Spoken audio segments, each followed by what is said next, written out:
Okay, let's keep talking about times in American history when the top 1% divided the bottom by race in order to keep them from aligning together and basically turning against the people in power. We have to talk about the Rainbow Coalition in Chicago. So the Black Panther Party looks around at Chicago in 1968 and sees an enormous amount of poverty, slums, and they see a few different groups that are all experiencing the same issues because you've got a Mayor Daley who has this new urban renewal program. It's basically gentrification where he's like, I want to get like the white people that I want back into downtown Chicago because downtown Chicago has now become the home of a lot of Black communities as a result of this great migration during the first half of the 1900s. Basically, Black families fleeing as refugees from the Jim Crow South and ending up in industrial centers, Harlem, Detroit, Chicago, LA.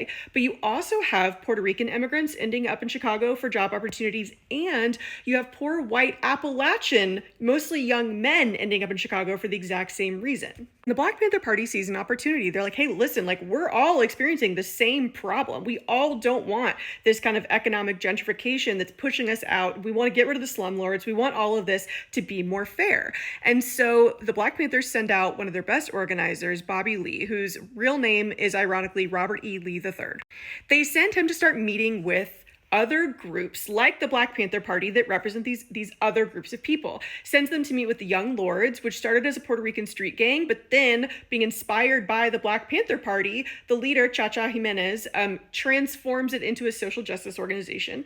And they also meet with the Young Patriots, which is a group representing these poor white Appalachian men. Their group is literally symbolized by a Confederate flag, right? But the Black Panther Party is like, listen, we all have this in common. Let's unite to be stronger.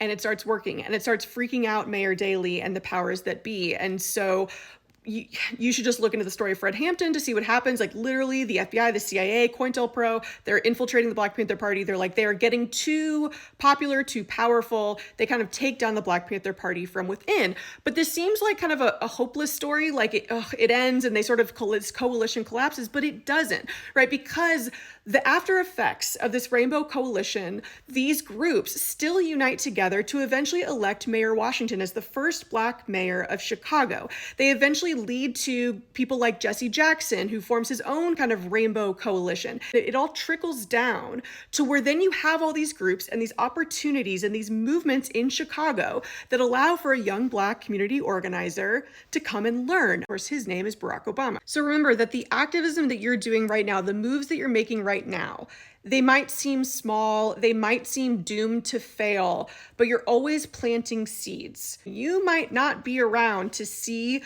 the results, but that doesn't mean that the work is not important.